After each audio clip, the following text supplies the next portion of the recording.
8 dekada ng paglalakbay kasama si Maria. 8 dekada ng pag-asa at pananalig sa isang ina na hindi tayo iniwanan.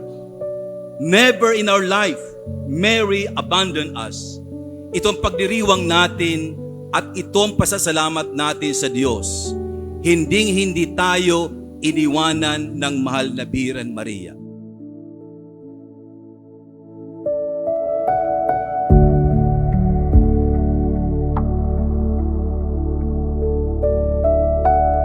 Hindi tayo magkakahiwalay ng landas, kundi isang sambayanan na binabalangkas ang daan ng pananampalataya tungo kay Kristo sa pamamagitan ng mahal na Birhen Maria.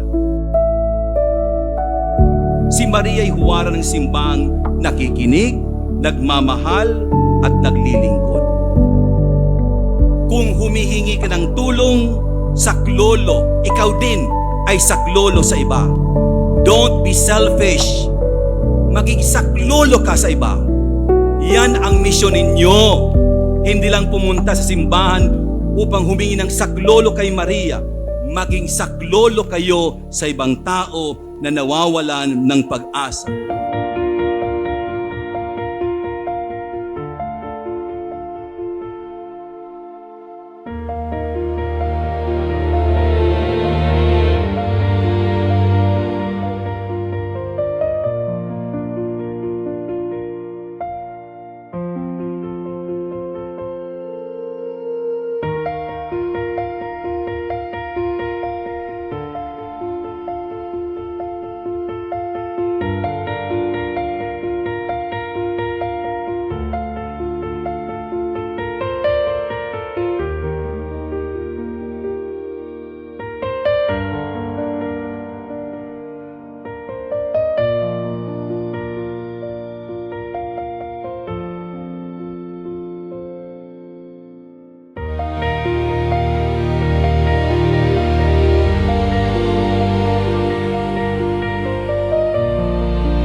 At sa gitna ng lahat na ito, si Maria ay nanatiling ina ng laging saklolo. Isang ina, hinapapagod na akayin tayo patungo kay Kristo. Happy Fiesta sa inyo at maging kayong saklolo sa iba sapagat naramdaman ninyo ang saklolo ng Diyos sa pamamagitan ng mahal na Birhen Maria.